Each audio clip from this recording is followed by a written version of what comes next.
চোর বুড়ো হলেও তার চুরির স্বভাব যায় না। তখন বাইরে যেতে পারে না, চুরি করতে পারে না, তখন কি করে মাঝরাতে ঘুম থেকে উঠে এক ঘরের জিনিস আরেক ঘরে নিয়ে যায়, এই এই রুমের জিনিস ওই রুমে নিয়ে যায়, এই রুমের জিনিস এই রুমে নিয়ে যায়। একই অবস্থা হয়েছে আমাদের এই ডক্টর ইউনূসের যে বাহিনী আছে, মব বাহিনী, যেটার উপরে তিনি দাঁড়িয়ে আছেন, সেই সন্ত্রাসী গোষ্ঠীর ক্ষেত্রে। তারা এখন যতই চেষ্টা করুক না কেন, কিন্তু যে পরিমাণ মব এবং ভাঙচুর গত 7-8 মাস ধরে তারা চালিয়েছে, এই অভ্যাস তাদের যাচ্ছে না। এবং যাচ্ছে না বলেই গোটা বিশ্ব যখন প্যালেস্টাইনের সাথে সহমর্মী, গোটা বিশ্ব যখন প্যালেস্টাইনের নিপীড়িত জনতার সাথে কাঁধে কাঁধ মিলিয়ে কান্নার জন্য শহরে শহরে, নগরে নগরে, রাষ্ট্রে রাষ্ট্রে মিছিল হচ্ছে, বিক্ষোভ হচ্ছে, এইরকম একটা পবিত্র এবং বেদনাময় মুহূর্তকেও এরা ডাকাতির উদ্দেশ্যে ব্যবহার করেছে। এবং সেই ব্যবহারটা করতে করতে এখন ডক্টর ইউনূসের এই মব বাহিনী জুতা চুরি করতে লেগেছে।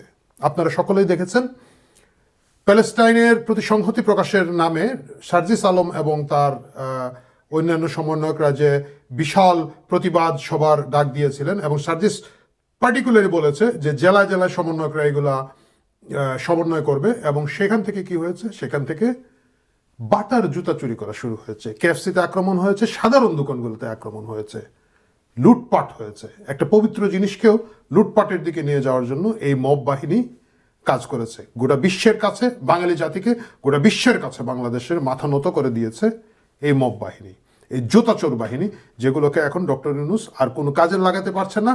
আওয়ামী লীগের লোকজনের তো বাড়িঘর ভেঙে ফেলেছেন, 32 নম্বর ভেঙে ফেলেছেন, অন্যান্য বাড়িঘর বোল্ডোজার ভেঙে অনেকগুলোই ভেঙে ফেলা হয়েছে। কাজকর্ম এখন খুব একটা নাই, দোকান লুটপাটের জন্য আবার ফেরত পাঠিয়েছেন। এই যখন অবস্থা, এই অবস্থার প্রতিবাদ করা, প্রতিরোধ করা আমাদের সকলের দায়িত্ব হয়ে গিয়েছে, নাগরিকদের দায়িত্ব হয়ে গিয়েছে। এখানে আপনি এটাকে কোনো পার্টিজান পলিটিক্সের মধ্যে ঢোকানোর কিছুই নাই। মানে এখন বলতেছে যে আওয়ামী লীগের লোকজন এটার ভিতরে ঢুকে গিয়েছিল, আওয়ামী লীগের লোকজন ঢুকে গেলে তাদেরকে গ্রেফতার করে ফেলেন, বিএনপির লোকজন ঢুকে গেলে গ্রেফতার করে ফেলেন, কিন্তু কাউকে গ্রেফতারের কোনো চেষ্টা, ইচ্ছা ডক্টর ইউনূসের নাই। এই জুতাচোর বাহিনীকে তিনি রাখবেন, এদেরকে তিনি গ্রেফতার করবেন না।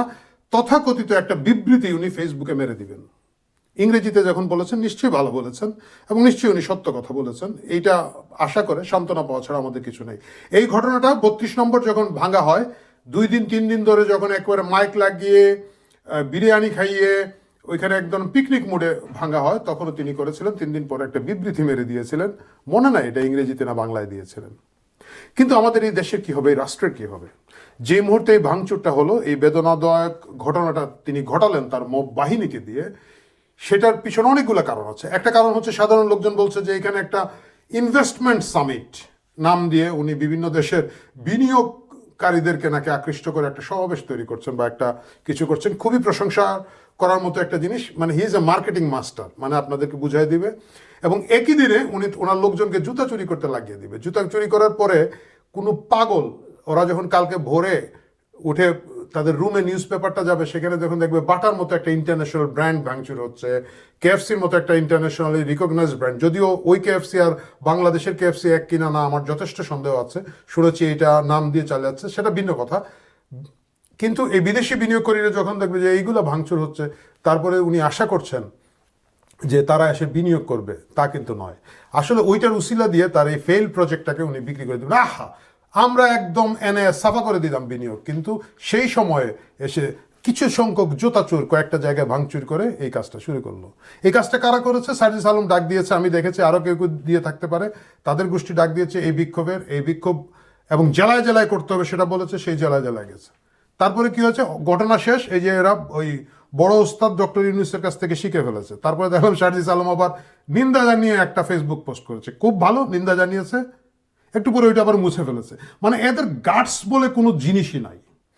এরা একটা জিনিস প্রতিবাদ করে, ভাই তোরা নেতা, একটা জিনিস প্রতিবাদ করে সেটাকে দাঁড় করিয়ে রাখার মতো ক্ষমতা এদের নাই। খুবই দুর্ভাগ্যজনক এইসব জুতাচোরদের হাতে এই দেশটা পড়েছে। জুতাচোরদেরকে আমাদেরকে এখন হজম করে যেতে হচ্ছে।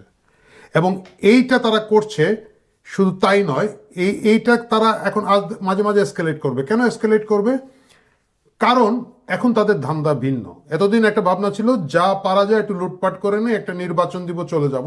কিন্তু গত কিছুদিনের ভাবগতিক দেখে বোঝা যাচ্ছে যে তাদের আপাতত আর নির্বাচন দেওয়ার কোনো ইচ্ছা, কোনো ধরনের কিছু নেই। আপনি দেখবেন আওয়ামী লীগ তো শেষ, আমি আওয়ামী লীগের চ্যাপ্টার আলাপই করতে যাচ্ছি না এখন।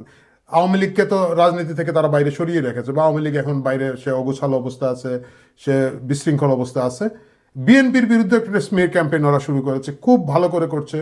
এবং ফেসবুকে দেখবেন অনেকগুলো গ্রুপ দাঁড়িয়ে গেছে, অনেক একেবারে চিহ্নিত ইনফ্লুয়েন্সার, চিহ্নিত চামচা, চিহ্নিত দালাল গোষ্ঠী যেগুলো আছে, ডক্টর ইউনূসকে নির্বাচন ছাড়াই 5 বছর চাই, ডক্টর ইউনূসকে নির্বাচন ছাড়াই 10 বছর চাই, এই ধরনের ইভেন্ট, এই ধরনের কথাবার্তা শুরু হয়ে গিয়েছে।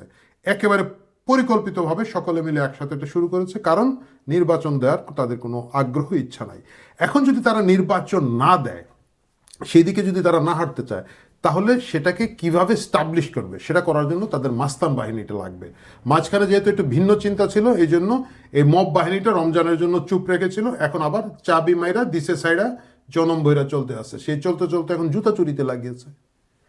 না হলে আপনি আমাকে বলেন, এই যে বাটা কোম্পানির যে বিভিন্ন জায়গায় লুটপাটটা হলো, বাটা কোম্পানির সাথে বাংলাদেশের একটা ইতিহাসের সম্পর্ক আছে।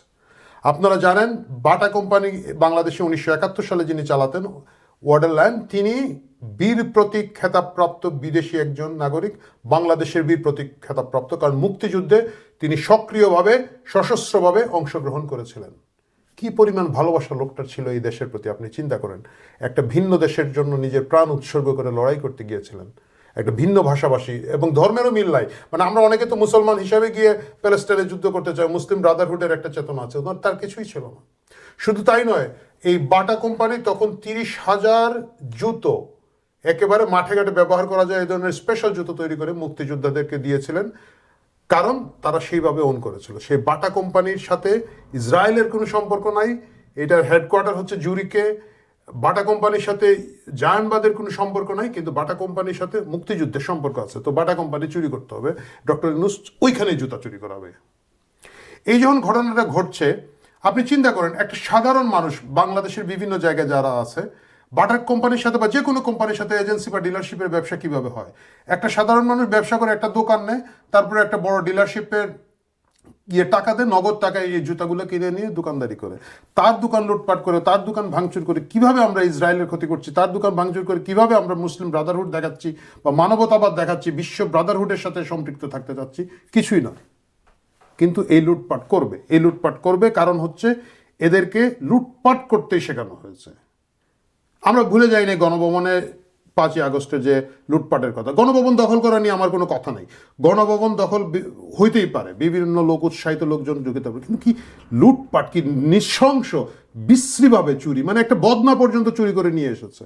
এবং কারা এনেছে, এবং এরা কিন্তু সবগুলা কিন্তু যে আমরা আমাদের তথাকথিত ছাপড়ি লোকজন তা না, কিন্তু মধ্যবিত্ত লোকজন আছে। আপনি দেখবেন সালমান এফ রহমানের বাসা যখন লুটপাট হয়, ওইখানে যারা গিয়েছে ভাই, ওরাও নাকি প্রাডো গাড়ি চড়ে গিয়েছে, মানে একবারে মিডিল ক্লাস, ভালো হায়ার মিডিল ক্লাস গিয়েছে। গণভবনে যারা লুটপাট করেছে, আপনি এখানের মধ্যে অনেক শিক্ষিত লোকজন আছে, আমি নাম বলে বা উল্লেখ করলে আপনারা দেখবেন আপনাদের পরিচিতের মধ্যে অনেকে আছে। আপনি যদি বলেন কায়সার হামিদের মতো একটা ফুটবলার, দেশ বরেণ্য কিংবদন্তি ফুটবলার, সপরিবারও এখানে গেছে ডাকাতি করার জন্য। শুধু সে না, সে তার বউকে নিয়ে গেছে, বাচ্চাকে নিয়ে গেছে, কম্পিউটার নিয়ে চলে আসতেছে, ব্যাগ নিয়ে চলে আসতেছে, দে আর হ্যাপি। এই যে লুটপাট তন্ত্রটা তৈরি হয়েছে, তখন যদি কায়সার হামিদকে কানা ধরে হিড় করে গ্রেফতার করা যেত যে গণভবনের সম্পদ রাষ্ট্রের সম্পদ, শেখ হাসিনার সম্পদ না, এগুলো ফেরত দিয়ে যা, তাহলে আজকে এই দিন দেখতে হতো না। কিন্তু তা হচ্ছে না। সরকার সব জায়গায় এই মবতন্ত্রকে উৎসাহিত করছে, কারণ এদের উপরে ভিত্তি করে, এদের লাঠির উপরে ভিড় করে তাদেরকে টিকে থাকতে হবে আগামী দিনে। তারা এদেরকে গ্রেফতারের তথাকথিত একটা নাটক করছে। এই উসিলা ধরে এখন হয়তো কিছু বিরোধী দলকে আবার দমন পীড়ন করার একটা চেষ্টা করবে। এই জুতা চুরির সাথে উস্কানি দিয়েছে বলে হয়তো একটা 200 সাংবাদিকের নামে মামলা করে দিবে। জুতা চোর গ্রেফতার করবে না, গ্রেফতার করেছে কাকে? তুরিন আফরোজকে, ব্যারিস্টার তুরিন আফরোজকে। ট্রাইব্যুনালের একসময় আইনজীবী ছিলেন, একটা সময় পর্যন্ত যুদ্ধাপরাধীদের বিচার প্রক্রিয়ার সাথে সম্পৃক্ত ছিলেন, তাকে গ্রেফতার করেছে। সেই গ্রেফতারের সরকারের খুব বেশি উৎসাহ আছে। আমি যখন এই পরিস্থিতিটা দেখলাম, তখন আমি সার্চ করলাম যে আমাদের স্বরাষ্ট্র কি যেন উপদেষ্টা, স্বরাষ্ট্র উপদেষ্টা একজন ছিল না ভাই, উনি কি আছে নাকি কি অবস্থা? উনি কি জুতা চুরির বিরুদ্ধে আবার রাত 3টায় একটা সংবাদ সম্মেলন ডেকে দেয় কিনা, না খুব উৎসাহ নিয়ে আমি একটা গুগলে সার্চ দিলাম যে ভদ্রলোক বেঁচে আছেন কি না, না রাত 3টা পর্যন্ত জেগে থাকে, ঘুমটুম হয় না, এই বয়সে কি করে না করে। দেখলাম উনি মুন্সিগঞ্জে গেছে। মুন্সিগঞ্জে কি কারণে গেছে জানেন? হাসপাতাল তৈরি হবে মুন্সিগঞ্জে, এটা সভা করে বেড়াচ্ছে।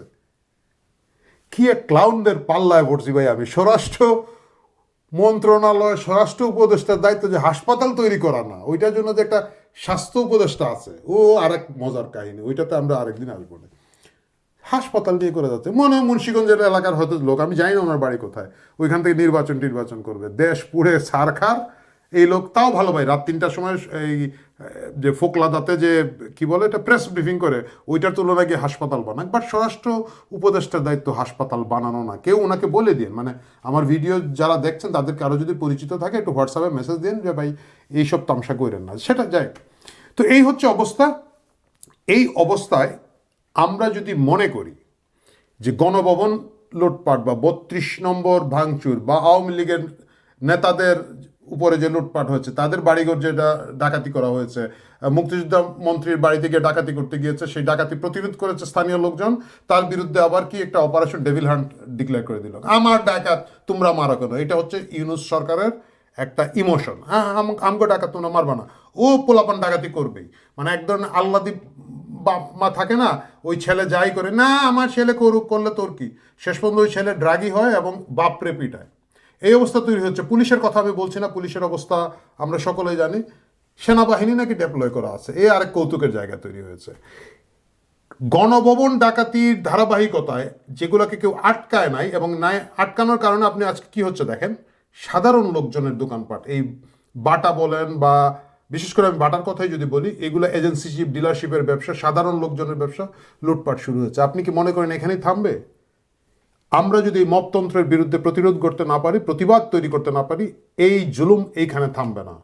তারপরে আরও যারা সাধারণ আছে তাদের দোকানপাটে আসবে। অলরেডি বিএনপির লোকজনের বিরুদ্ধে একটা স্মের ক্যাম্পেইন শুরু হয়েছে, কিছুদিনের মধ্যে হয়তো তাদের বাড়ি ঘরে তাদের দোকানপাটে আক্রমণ তৈরি হবে, এবং তারপরে একেবারে যারা নির্দলীয় নিরপেক্ষ দিন আনি দিন খাই ব্যবসায়ীদের এখানের মধ্যে ডাকাতি হবে। আমরা দেখেছি গুলশানের মতো জায়গায় একজন প্রতিষ্ঠিত গার্মেন্টস ব্যবসায়ী ছিলেন, লাক্সমা সোয়েটারের মালিক, ওনার 2 অসহায় মেয়ে থাকে, উনি মারা গিয়েছেন, ওদের বাসায় লুটপাট হয়েছে এই মহব্বতন্ত্রের কথা বলে। এটা শুরু হচ্ছে, এবং এটা শুধু সাধারণ মানুষের উপরে আসবে না, যারা এটাকে এখন খুব বেশি উৎসাহিত করছেন, প্রশ্রয় দিচ্ছেন, হাসনাত এবং কি হয়ে যায় সার্ভিস, হাসনাত এবং সার্জিসের যে ভাবাগত পিতা, আইএসপিআর বলেছে, আমি বলি নাই, যে সন্তান তুল্য সন্তান স্নেহ করেন জেনারেল ওয়াকার, ওনার উপর একটা হালকা বোম মেরে রেখেছে তাজুল। এটা কি আপনারা খেয়াল করেছেন? ট্রাইব্যুনালের আমাদের চিফ প্রসিকিউটর তাজুল সাহেব 2 দিন আগে বলেছেন যে আমরা যখন গুম নিয়ে তদন্ত করতে যাই, ওইখানে টাইম বোমা সেট করা ছিল, তদন্তকারীদেরকে হত্যা করার একটা চেষ্টা করা হয়েছে। ওই জায়গাগুলো কোথায়? ওইখানে তো আর সুড়ঙ্গ খুঁজে এসে শেখ হাসিনা বোম ফিট করে দিয়ে যায় নাই, নাকি বলতে পারে এরা, বাট সেটা তো করে নাই। এবং ওইগুলো প্রোটেক্টেড জায়গা, কাদের প্রোটেক্টেড জায়গা? ওই জায়গাগুলো সেনাবাহিনীর জায়গা, ওইখানে টাইম বোম কারা রেখেছে? সেনাবাহিনী। তো আমাদের সেনাবাহিনীর যে অবস্থা, ওই ভাস্কর্য ভাঙ্গা ছাড়া আর কোনো কাজে এরা আসে না, ওরা টাইম বোম ফিট করে রাখলে ওই টাইম বোম নাও ফুটতে পারে, এটা নিয়ে আমার কথা নাই। কিন্তু এই যে টাইম বোম, এর উপরে কথার টাইম বোম তাজুল সাহেব ফিট করে রেখেছে, এর মানে হচ্ছে একদিন জেনারেল ওয়াকারকেও তারা ধরবে, ওই বোমের হিসাব দিয়ে যাইতে হবে। মানে জেনারেল ওয়াকারকে উপরে কিন্তু অনেকগুলো, যখনই উনি রিটায়ারমেন্টে যাবেন, আমি জানি না চাকরির অবস্থাও থাকতে পারে, কারণ উনি প্রমোট করেছেন, এখন অনেক সিটিং আর্মি অফিসারকে শোনা হচ্ছে গ্রেফতার করা হচ্ছে, বদলি করা হচ্ছে, হেনস্থা করা হচ্ছে।